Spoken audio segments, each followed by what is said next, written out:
नमस्कार दोस्तों, market at 11 में आप सभी लोगों का स्वागत है। चलिए देखते हैं मार्केट कैसा बिहेव कर सकता है सेकंड हाफ में। अगर हम करेंटली निफ्टी बैंक निफ्टी की बात करें तो निफ्टी आपका ट्रेड कर रहा है अराउंड 18,837 पे और बैंक निफ्टी ट्रेड कर रहा है अराउंड 43,400 के पास। तो अंडरस्टैंड करने की कोशिश करते हैं मार्केट किस साइड मूवमेंट कर सकता है। तो उसके लिए सिंपल सा लॉजिक है, कल भी मैंने आपको बताया था कि अगर बहुत बड़ा गैप अप खुल जाता है तो वहाँ पे आपको एक सेलिंग अपॉर्चुनिटी ही ढूंढनी चाहिए। यहाँ पे 18,800 की पुट ऑलरेडी डबल हो चुकी है, 10 रुपये का प्राइस चल रहा था उसका और वो ऑलमोस्ट अभी करीब 19 साढ़े 18-19 का हाई ऑलरेडी लगा चुकी है यहाँ पे।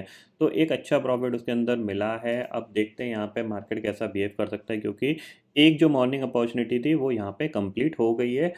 अब यहाँ से मार्केट कैसा जाएगा ये चीज़ हमें समझनी है कि यहाँ से प्रॉफिट बुकिंग आएगी या फिर हर रोज़ की तरह मार्केट रिकवर करके डे हाई की तरफ भागेगा।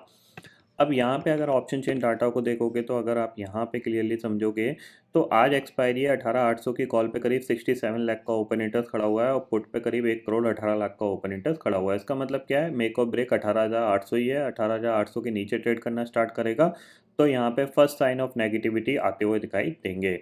18,900 की कॉल की बात करते हैं तो 1 करोड़ 81 लाख का ओपन इंटरेस्ट खड़ा हुआ है यहाँ पे और पुट पे कितना है 40 लाख का ओपन इंटरेस्ट। अब जाहिर सी बात है, इम्पॉर्टेंट क्या है कि अगर शॉर्ट कवरिंग के तौर पे देखा जाए तो इम्पॉर्टेंट होगा 18,900 निकलना।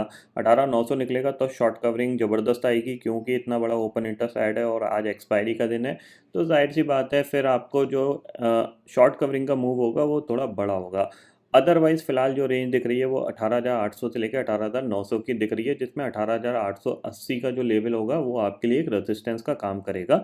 ये चीज़ आप क्लियरली समझ लीजिए। ठीक है, चार्ट पे चलते हैं तो चार्ट पे आपको देखने को मिलेगा, यहाँ पे देखो गैप अप खुला, गैप अप खुलने के बाद निफ्टी का हाई लगा है आपका 1886 का, 18,886 का आपका हाई लगा है। अब निफ्टी थोड़ा बहुत प्रॉफिट बुकिंग के लिए आ रहा है, तो यहाँ पे आपको किस लेवल पे नज़र रखनी है, 18,800 के लेवल पे नज़र रखनी है। इसके नीचे स्लिप करना स्टार्ट करता है तो फिर यहाँ पे हम सोच सकते हैं थोड़ा सा नेगेटिव रहेगा, बट इस लेवल के आसपास इसको सपोर्ट मिलता हुआ दिखाई देगा। किसी भी रीजन से अगर ये 18,750 या फिर 700 तक जाता है तो वहाँ पे इसको सपोर्ट डेफिनेटली 18,750 के आसपास इसको सपोर्ट मिल सकता है, तो वहाँ पे एक बार बाइंग की अपॉर्चुनिटी ढूंढ सकते हैं। फिलहाल एक गैप अप है तो जाहिर सी बात है ये एक गैप है जो कि इसको फिल करने के लिए नीचे आ सकता है 18,800 तक के लिए। ठीक है, नज़र थोड़ा सा बैंक निफ्टी पे भी रखिएगा, क्योंकि बैंक निफ्टी कंटिन्यूसली कंसोलिडेशन कर रहा था। कंसोलिडेशन के बाद उसने आज एक उस कंसोलिडेशन जोन को बाहर निकालते हुए दिख रहा है। तो अगर ये सस्टेन कर जाता है, क्योंकि आप देख सकते हैं यहाँ पे आधा घंटे का चार्ट है, ये वो लेवल था। ठीक है, अब इसके बाहर निकला है तो जाहिर सी बात है अगर ये ब्रेकआउट है तो 18,300 के नीचे ट्रेड नहीं करना चाहिए। अगर 18,300 के नीचे जाएगा तो फिर एक्सपेक्टेशंस यही रहेगी कि ये नीचे की तरफ जा सकता है। अदरवाइज ये इस रेंज के अंदर कामकाज करने की कोशिश करेगा या फिर थोड़ा सा ऊपर जाने की कोशिश करेगा। अगर ब्रेकआउट है तो डे हाई के ऊपर निकलता है तो 100 पॉइंट का आपको एक मोमेंट मिल सकता है, 43,600 का टारगेट आपको देखने को मिल सकता है, तो इस पर भी आप नज़र रख सकते हो। और अगर आपके पास लॉन्ग है यहाँ पे तो आप उस लॉन्ग का स्टॉप लॉस डाल सकते हो अराउंड 43,300 का। इसके नीचे जाए तो आप अपनी पोजीशन को एग्जिट कर लीजिएगा। फिलहाल यहाँ पे अभी कोई अपॉर्चुनिटी नहीं दिख रही है, एक ही अपॉर्चुनिटी थी जिसने टॉप पे यहाँ पे सेल किया है, वो अपना प्रॉफिट एक बार बुक कर सकता है यहाँ पे, क्योंकि यही ऊपर से अगर देखा जाए 60 से 70 पॉइंट का करेक्शन आ चुका है, क्योंकि 87 का हाई था और अराउंड 32 का लो है, तो करीब कह सकते हैं 50 पॉइंट का यहाँ पे करेक्शन आ गया है। तो जिसको ये 50 पॉइंट में कुछ प्रॉफिट मिल गया लेके साइडवेज हो जाओ यहाँ पे, क्योंकि ये थोड़ा सा वॉलेटाइल रहेगा।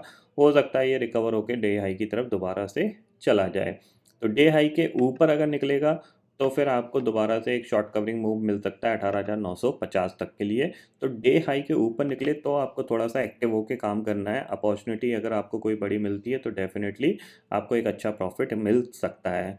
फिलहाल अगर इस सिचुएशन की बात करूं तो यहाँ पे कोई ट्रेड नहीं बन रहा है। अगर मैं अपने पॉइंट ऑफ व्यू से देखूं कि अगर मुझे ट्रेड डालना ही है तो यहाँ पे कोई ट्रेड नहीं बन रहा है। मैं ये वेट करूँगा कि ये डे हाई को क्रॉस कर रहा है या नहीं कर रहा है, क्या ये लो पे लो बनाने की कोशिश कर रहा है। मतलब आधे घंटे मैं वेट करूँगा, अगर आधे घंटे में ये नया लो नहीं बनाता है तो फिर चांसेस बन सकते हैं कि ये डे हाई की तरफ बढ़ सकता है। बट एक चीज़ ध्यान में रखिएगा, ऑलरेडी मार्केट बहुत ज़्यादा चल चुका है। अगर एक्सपायरी के तौर पे देखा जाए तो पीसीआर का यहाँ पे कोई ज़्यादा बड़ा रोल नहीं होगा, क्योंकि आज एक्सपायरी है। बट कॉल राइटर्स थोड़े बहुत फंसे हुए हैं तो उनकी शॉर्ट कवरिंग मार्केट को सपोर्ट देती हुई दिखाई देगी। ग्लोबल मार्केट में ओवर द नाइट जो एक मोमेंटम बना, जाहिर सी बात है, तो वो सिचुएशन आनी ही थी और वो जल्दी ही आ गई है, क्योंकि यहाँ पे देखा जाए तो जब ऑल इज़ वेल तो इट्स टाइम टू सेल, तो वो व्यू भी यहाँ पे बन सकता है। तो एक दो दिन आपको थोड़ा सा, मतलब अब आपको थोड़ा सा अलर्ट रह के काम करना है। अब यहाँ पे अंधी तेजी मत कर लीजिएगा, अंधी मंदी मत कर लीजिएगा, क्योंकि अब आपके लिए एक कह सकते हैं 3 तारीख के बाद से आपके पास कंटिन्यूसली इवेंट है। आरबीआई की क्रेडिट पॉलिसी है, देन फिर गुजरात इलेक्शन आउटकम आएगा, फिर आपकी यूएस इन्फ्लेशन डाटा आएगा, फिर आपका यूएस इंटरेस्ट रेट का डिसीजन आएगा। तो आपके 14-15 तारीख तक आपको थोड़ा सा एक्टिव होकर काम करना है और स्टॉप लॉस लगा के काम करना है। कभी भी मार्केट में किसी भी लेवल पे बड़ा मूवमेंट आ सकता है, ठीक है, तो थोड़ा सा आप समझ जाइएगा। तो आई होप दोस्तों ये पर्टिकुलर डाटा आपको समझ में आ गया होगा। दोस्तों फिलहाल इस वीडियो में इतना ही है। आई होप ये वीडियो आपको पसंद आएगा। वीडियो पसंद आता है तो लाइक और शेयर ज़रूर करिएगा और चैनल को जरूर सब्सक्राइब कर लीजिए, क्योंकि मैं सुधीर लेके आता रहूँगा हर दिन आपके लिए नए नए वीडियो।